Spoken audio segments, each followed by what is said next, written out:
Our next speaker is another guy from the Nomex crowd. By the way, we started those. They switched over when I was flying in 70, 71.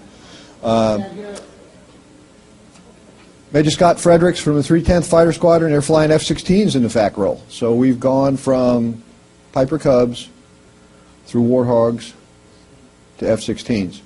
Pretty high-tech change, and they're still doing it, and they're doing it well. And I'd like to introduce Scott Frederick from the 310th Fighter Squadron.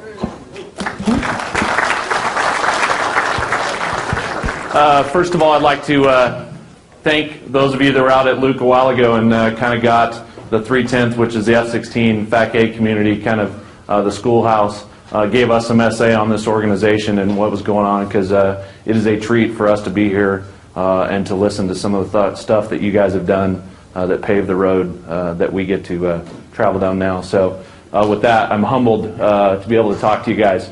What we're going to talk about, everybody I said, hey, I'm an F-16 FAC-A last night that I was talking to in the bar, and I pretty much got that's horseshit. You can't do that. You know, there's no way. You're too high, you're too fast.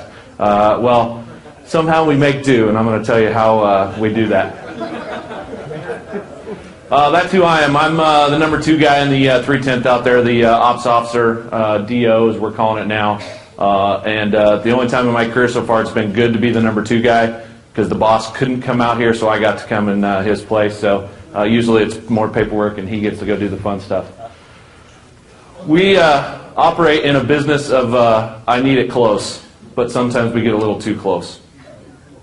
Now that I have your attention. All right, that's Viper background-wise, and I'll just kind of talk this, most of the stuff. I will throw out some numbers for you guys and some of how we do business, and then I look forward to your questions. Where you get facts, typically they're Block 40 guys. For anybody that doesn't know, we've got the older Block 30s, mostly an air-to-air F-16. Block 40 is air-to-ground. Block 50 is the Wild Weasel. We are now doing a Common Configuration Implementation Program, CCIP, which is combining the Block 40 and Block 50. So you're going to have an F-16 that can effectively go out, drop precision weapons using one of 3 different variants of the targeting pod, and or use the HDS pod to be a SAM killer out there. So we've got lots of different roles. We try to be good at most of them. Block 40 is what I've done my whole career in the F-16, which is dropping bombs and breaking things, which I know you guys have an appreciation for. 600, 900 hours is typically the kind of person that we're putting through the FAC-A upgrade, and that's what we do at the 310th. We are the schoolhouse for F-16 FAC-As for the Air Force. So if you're an F-16 guy, you have gone through the 310th. With very few exceptions. Some of the CAF bases are doing it now, but very few exceptions to that. These are guys that typically have grown up in the Block 40, so they understand targeting pod, they understand CAS, they understand how to break things, they understand airplanes, weapons, all that, and then we give them a whole different thought process, as you guys know, of how to think about controlling air and ground fire, for that matter, in some cases. Where do we operate? Not where you guys operated, because I have a different name for that I won't say in this crowd, but it's down there in the shoot me something block, as we call it, of airspace, because guess what, as you guys know, you tend to come back with iron in your jet or lead when you're down there. We do not operate there unless we have to. We do one low altitude ride, and that is pretty much just to scare guys to go, guess what, we don't do it this way for a reason, because 1, it's very hard, and 2, it's less survivable. Typically, where are we at? Up in the 20 to 25,000 foot block, because our sensors allow us to do that, and I'll talk about that. If we have to, we go lower, threat dependent, obviously. What do we have to bring to the fight? 20 millimeter, not as impressive, obviously, as the 30 millimeter. And 10s and 12s, which are laser guided. GBU-12s is typically what FACs will go out. 2 slant mounted GBU-12s, 500-pound laser guided bombs. And 2 pods of Willie Pete, 14 rockets is our typical FAC loadout that we go out there. 2 bags of gas, that gives us about 50 minutes to an hour of vol time, which is one limb fact, obviously, of the F-16. GBU-31s and 38s, that is the JDAM. 500-pound version, 2,000-pound version. Lots of different fusing, from crowd pleasers to delayed fusing for penetration effects. Targeting pod, NVGs, grease pencils. We got 2 radios, which is not much compared to the A-10s or some of the other airframes that have been out there. 1 to 50 maps, 3 DSA is what we bring to the fight. And every time we go fly a Joint Tactical Air Controller, the JTACs, they train down on the Goldwater Range and work with us. We throw them in the pit, and they get to see what we see from the air, and they don't believe it. It is a totally different perspective, as you guys know, looking on the ground compared to looking from 15 to 25,000 feet. And when they get to see that, the guys that are on the ground calling in strikes too, it's an eye-opener for them to see that 3D picture. And that's what we bring to the fight. Precision and survivability, that's what we do with our sensors and the speed of our aircraft at altitude. That's our airplane. Obviously not configured here. We have 2 airplanes with FAC-A configuration sitting on the ramp over at Wright-Patterson. Tomorrow morning we'll be leaving. If you guys can sneak out and look at that. Unfortunately, we have to go tomorrow. You can see what the F-16 in a FAC configuration looks like if you can make it up there. What's a jet do? Lots of stuff. What's it do well? Most of those things, if you concentrate on those. And that's what we do in the 310th, is concentrate on the FAC-A mission and teaching folks how to fly on MBGs and night vision goggles and using the targeting pod. So I'll talk a lot about this. Basic F-16, we put the bells and whistles on it, and we're getting newer ones. Some of the other pods you may know or not, we still use the old Lantern pod. There's the Lightning pod that the Guard uses, and the Sniper pod, which is the new best toy out there on the market. What that gives us compared to what we have now is EO. We're actually looking at a TV camera in the targeting pod and the ability to zoom in, and you can sit 20 miles away from a target and roll in the pod, zooming in your camera just like a digital video camera, and go, yep, guess what, there's 2 guys sitting on top of that tank, instead of our pod where I can go, yeah, I think that's a tank down there. And they can do that from 15 or 20 miles. It's pretty impressive. All right, this is my office. Pretty small, especially for a guy my size. It's pretty cramped. Can't ride on our canopy. You can, but you better have done some good work, so the crew chiefs are going to chew your butt. We don't have the mobile grease board like a lot of the airframes do. Ours is a little more sensitive to that. As you can see, though, there is not a whole lot of space. We don't have the big rack in front of us, so to speak, like the Hogs do, where they can put all their maps and their saddlebags up there. Everything we have is right here or on our legs, which is another limp back of the F-16, and the fact that it's one person doing God's work out there. All right, this is what our squadron is. That's kind of some of the other stuff we do. This is a little bit of a who we are brief as well. But the big stuff is we teach the kids, after they go through their 6-month B course, how to use targeting pods and MBGs. And then the role I love is getting guys coming back from the combat air forces and teaching them how to be FAC-As. This is an example of what our pod looks like. You can see here, this is obviously building here. Different polarities. This is the polarity, black hot versus white hot. Narrow field of view is just the difference, wide field of view, narrow field of view. I don't know how many of you have seen pod footage before, probably seen it all on TV, but this is what it looks like. So as you can tell, if I get a target area, I've got a little loading area or something like that next to the building. Hey, I've got 5 or 6 pieces of armor or personnel, something like that. I have the ability to see that, but the VID of no kidding being able to see this guy from low altitude and go, yep, that's Charlie, I saw him yesterday, or hey, there's 4 of them sitting on that truck. That's a little different than our capability, so we lose that at altitude. But you can see this is, like I said, the 3rd best option of the targeting pods, and it's still pretty good, especially considering the altitudes we're at. Talked about that, kind of who we are, what we do. Here's a picture of our MBGs. Have people seen MBG footage on TV or anything like that? It's pretty amazing what you can look at. This, I think, the most amazing thing, and I'll have students do when we take them out of their MBG ride, flying formation at night. The reason we have MBGs is now we can fly tactical formations, lights out, and be able to look over an airplane. Probably the scariest and most impressive thing I see at night is pull up, a couple 100 feet away from another airplane, have them turn all their lights off or go covert lighting, have the guy sitting there staring flying formation with his night vision goggles, and then go, hey, lift your goggles up or poke your head up, and that plane absolutely disappears. And that's a pretty neat capability to be 100 feet away from an airplane that you cannot see with your eyeballs, and then you look through your MBGs and you've got pretty good detail of what's going on. That's what downtown Phoenix looks like under MBGs. So imagine doing a visual talk on trying to kill somebody in the middle of downtown Phoenix. That's another one of the limp facts of the kind of wars we're fighting right now. A little more. Obviously any of the lighting out there, fires flying around in Kuwait before the war started. Some of the fires that were going on down there, it looked like, literally the sun was on the ground everywhere. There was an oil fire somewhere down there because it gains down your gogs a lot. So some of the limitations out there. Another picture of a pod. Unfortunately, the videos aren't working, but that used to be an airplane that is now chunks of metal on the ground. And that is our loadout. GBU-12s, you've got some missiles. This is what's on the ramp right now. We put our pod on the right-hand side. This is the old FLIR pod that we don't fly with anymore now that we have NVGs, which was an IR through the HUD picture that we're flying. And then, as you can see there, we carry rockets to the same exact rocket pods that most of you shot out of. We're still using. So 14 Willie Pete at Luke. And we don't get anything new at Luke because we're not the ops squadron.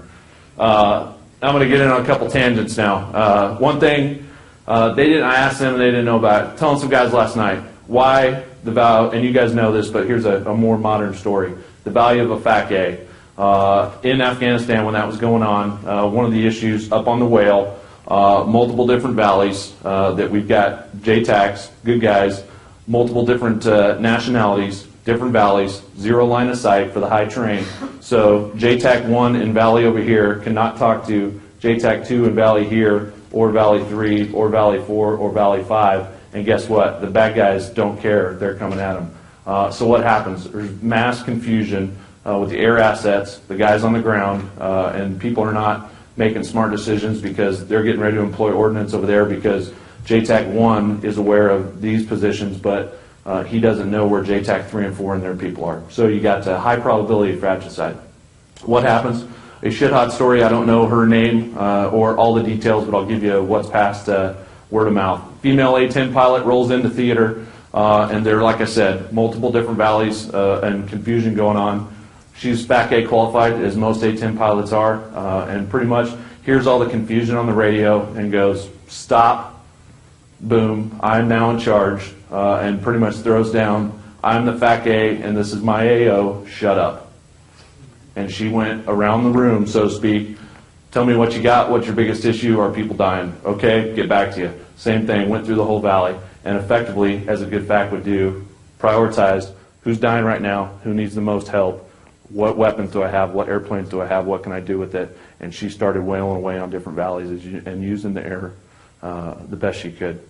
Why I say that? We are in an Air Force that this mission is not going away, but it is definitely dwindling.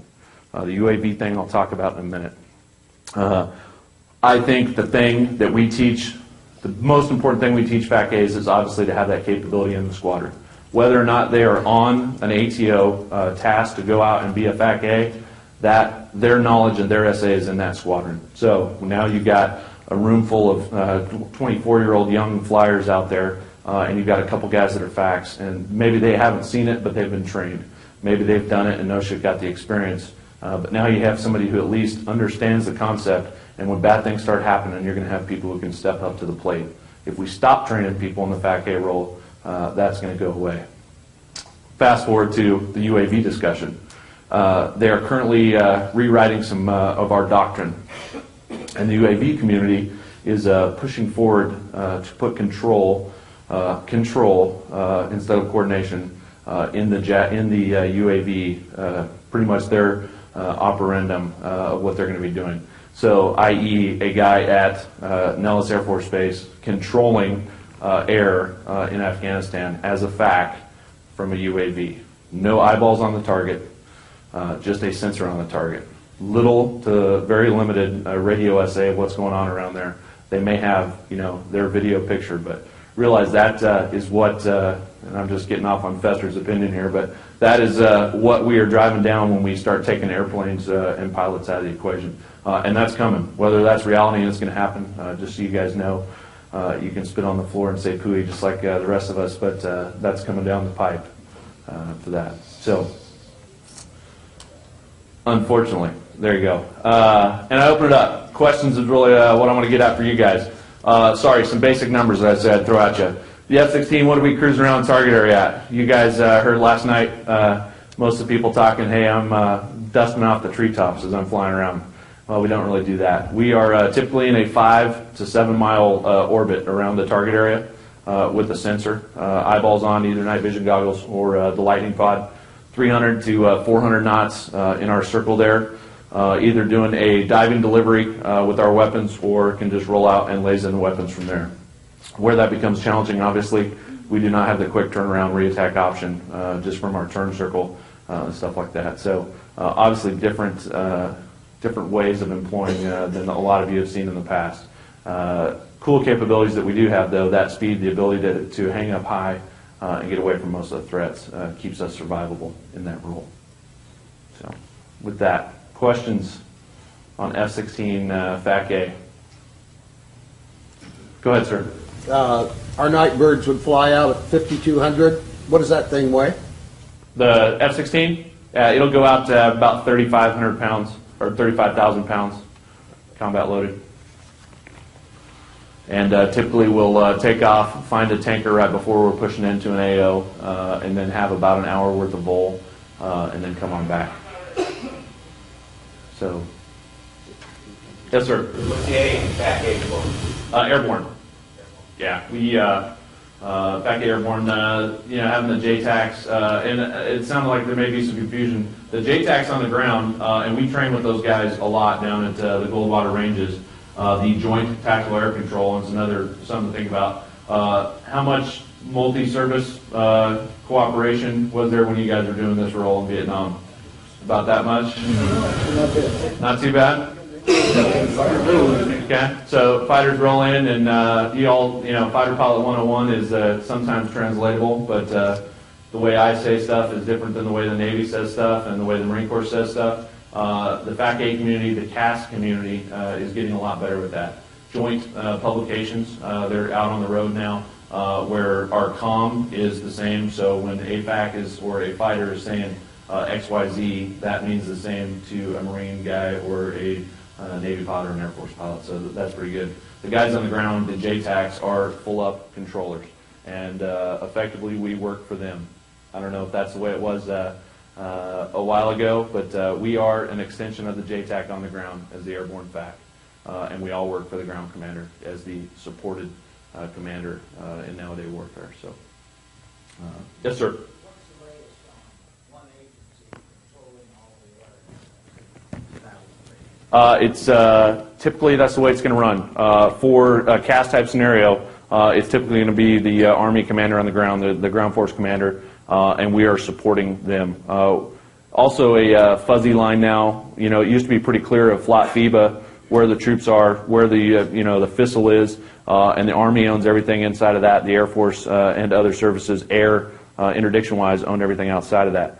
It's also a doctrinal battle now because the Army, with their ATACMs that can go well beyond where any of their troops are at, they are now calling that a FISL. So now effectively you've got hundreds, 100 to 200 of click, 100 to 200 clicks of airspace that what used to be interdiction targets are now CAS targets. So a little different airfare. But typically it's all working for one boss. Sir. Considering your laser target designation capability, how often do you use the 2.75s, and when you do, from what slant range? Actually, great question. Our Willie Pete's, the thing we call it in the F-16 because you put the thing on the thing and that kills the thing. No kidding, the jet is that good. 3.2 miles is where the system is dialed in for Willie Pete, and it is a nail driver. I mean, I can roll down the chute and shoot it a couple different ways, but from 3 miles it will absolutely hit what I'm pointing at. Also have the capability with our latest avionics tape to shoot it from a level or up to about a 5-degree loft, is what the book says. Nobody ever does anything that the book doesn't say. But I can shoot that from about 7 to 7.5 miles away and definitely have usable marks in a target area. So what's cool is I can run in with a fighter. We're both new to a target area. I can run in with a fighter, shoot my marks, whoop, check with him because he's going to be checking away to look with his laser, and pop, contact smokes, copy 2 smokes. They bracket your target or shift, blah, blah, blah, real quick talk on. you're rolled in, I'm going to laser bomb because I already got the target in my targeting pod. So it is an unbelievable quick way to put iron on target. And that is my dream out there. When I get LGBs in theater, if I've got a targeting pod, I roll out and I can find a convoy, I can find a ton of different tanks. Guess what? I want you guys to do visual deliveries right over there, and I got your bombs. Whoop, they roll and drop their bomb, I lays, it blows up. Copy, next guy rolls in, I lays, it blows up. You can put a lot of iron down very accurately, real quick. Sir? Do you have to use secure comm during your cast? Everything typically is half quick, which is almost secure. You can go anytime. Typically, you'll go to, no kidding, secure radios. If I'm talking coordinates of any friendly position, if typically most guys on the ground don't want to give you their coordinates because we've seen that, mismatched a few times, unfortunately. Or if I'm passing TST type information of we're going to kill something right now, that'll be secure. Sir? How do you handle 1 to 50 maps in a cockpit that small? Good question. Because, as you guys know, we talked about, hey, they had a look at the map example earlier, and I know you guys probably all have your own stories on it. That is one more way for me as a fact to sanity check. Somebody gives me lat longs, okay, great, the system knows where that is, but do I know? So can I assess that target is now right next to that convoy that just moved in there, or right next to that moss that the general doesn't want me to hit? All these other things. So I've got to plot it, just like you guys did, just like any fact would. But the maps we take out are either shrunk down, they're 1 to 50, but we shrink them in scale so I can still see the map, so it's smaller, not great detail, because I'm not out there looking at my 1 to 50, identifying targets off my 1 to 50. I'm using it to plot targets versus friendly positions, stuff like that. Or I get a 1 to 50 and cut out the part that I know I'm going to be working in my kill container. Any other questions? Sir? What role does an AWACS play, if any, with the tactics? Very little right now. In theater, they are not. In fact, you guys, last time you were there, were they even over there? Yeah, I think they're effectively pulled out of theater.